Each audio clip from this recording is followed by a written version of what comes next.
Man, we got a project again today.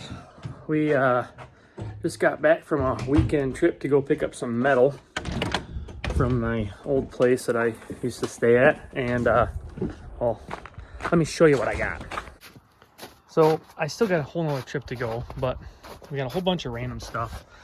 Rectangle stuff, this rod, whole bunch of flat stock, angle iron, round tubing, more angle iron, some square stock again. Some pretty big stuff. I'm not really sure what size, but the trailer's loaded down.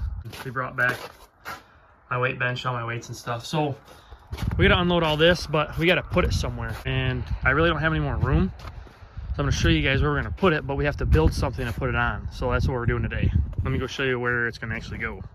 I wanna build a rack for all my metal that goes from this end probably to this pole right here, so they'll probably sit in between it.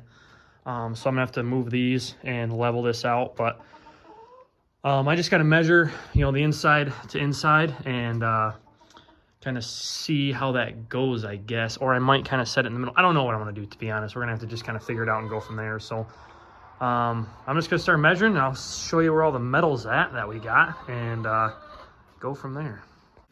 There's all the metal. All right, so here's a better look at these. Pretty long.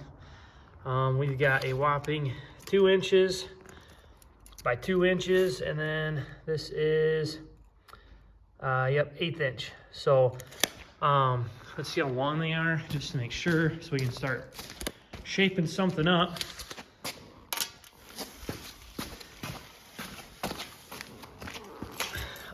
Just shy of 10 feet, so 9 foot 11 and 3/8 is what it's looking like. So I went out and measured. The tallest we can go is down here at 80 inches, so 6'8". So then this thing's almost 10, so just say 7 feet, 8, 9, 10. Do about 3 foot bottom leg out and 6 foot tall. And we're gonna kind of angle them backwards. All right, so we got our mark cut out. I got my angle grinder here with a fresh blade. This is pretty much all I have right now to cut long, awkward stuff like this. But we got it hooked into our electrical cord up at the top, mounted to our ceiling that we did. We'll upgrade to the shop that you guys will see later on, but we're gonna get this sucker cut off, and from here to that mark is where our actual leg at the bottom is gonna be. So that should be plenty for, hopefully it doesn't tip over on us. Here's my leg, 39 inches from here to there, divided by 4, 9 3/4. So that's where my line is at here. That's where the back of this is gonna be at. And you come all the way up. I made a big right angle. I'm sorry if this isn't how you normally do it. I'm not really sure how to do it, and I don't know the A plus B plus C equals P, whatever it's called, I don't know. So that's gonna be where it ends, and my mark to chop off the bottom was 1/4 of an inch from this edge to the top there. So I'm gonna just take and cut off 1/4 of an inch to make this flat, and then weld that sucker to it, and do that on both sides.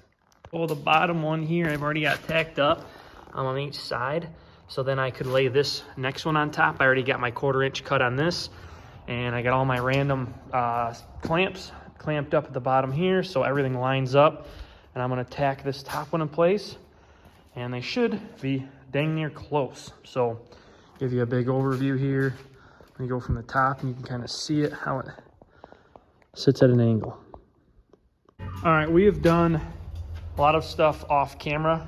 We've put these entire, the legs coming off them on, and just a whole bunch of different measuring stuff like that. We got everything tacked up, but they look really good for what tools I was using. Just my grinder and, cutting the 1/4 inch angle here at the bottom, and then doing 1/8 inch here on all the joints here.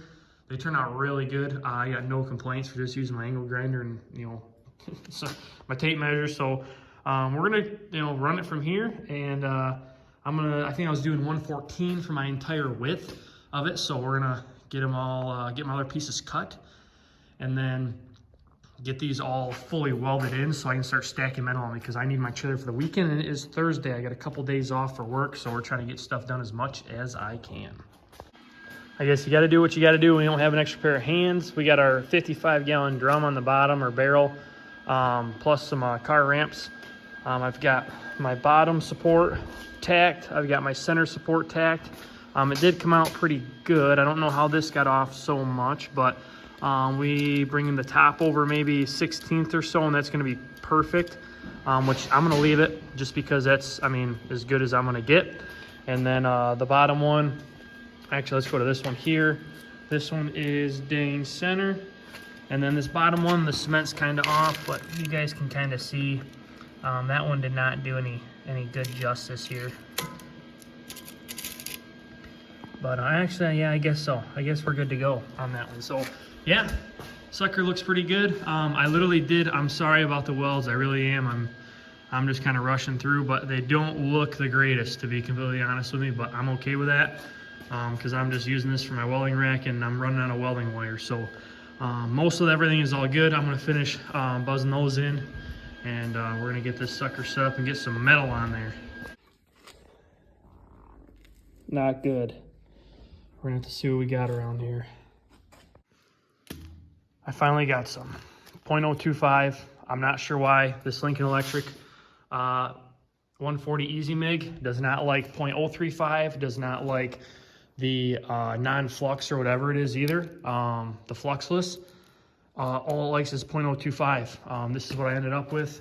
Looks like a disaster. That corner weld right here is from the fluxless, and this stuff right here is from the 0.35, so 0.035. I'm not sure what's going on.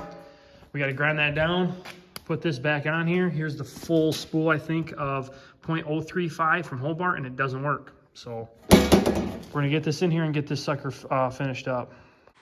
All right, we finally got it. We had a major issue, though. I made the span between each post 10 foot wide. I didn't even think about most everything that I had was being 8 feet. Didn't even think about it one time. So I drug it back into the garage, cut it 2 feet off, actually 2 feet 2 inches, so each one would legit be 2 feet or 8 feet in between. And then I drug everything off my trailer and put it on here. So I literally have another load coming. To be honest, I mean, this is all right set up for what I'm using it for. This galvanized angle right here is pretty heavy, and this already kind of makes me nervous on how I have it welded because I literally only welded it halfway on the top. So I'll bring my welder out another day and weld the rest of it around, but I literally have to have my trailer for tomorrow, so I had to get this done. So it's kind of half done, like everything that I have. But I mean, we have a whole bunch of stuff stacked on the bottom, which is what I wanted, and then you kind of work your way up lighter and lighter. I'm going to still put more stuff on this, so don't worry about that. But I mean, this thing literally, I mean, it turned out pretty nice. And I forgot to weld on my sport to the rear here. So all I had before was just that main post welded. I had no support, so I did this on each side as well. I literally cannot believe I forgot that, but pretty much the most important thing. I just kind of have some, spot welds, tack welds, larger tack welds holding that all together, and the base is all welded on the top and bottom. So yeah, it turned out really slick. It takes up a lot less space with all my metal stuff, and we're gonna, like I said, we're gonna have one more trailer coming. I think I'm gonna start putting off the side some extra cash to buy a couple shipping containers too, because I want to be able to have a shipping container for all my mowing stuff for the business, and then be able to have storage for all this metal. Like, I'm gonna get a lot more sheets of metal and stuff like this, so it's gonna work out nice to be able to walk in there, have everything enclosed, or it's not wet, snows in there, or whatever the case is, because sitting on the lean-to, it's good because it's all dry and stuff like that. There we have a couple leaks in the roof that have some holes that I just have to put some silicone on or whatever, but I mean, most of it's all out of the elements anyway, but it just makes it a little bit cleaner, I guess, and I can have more room in the actual lean-to to park projects or whatever.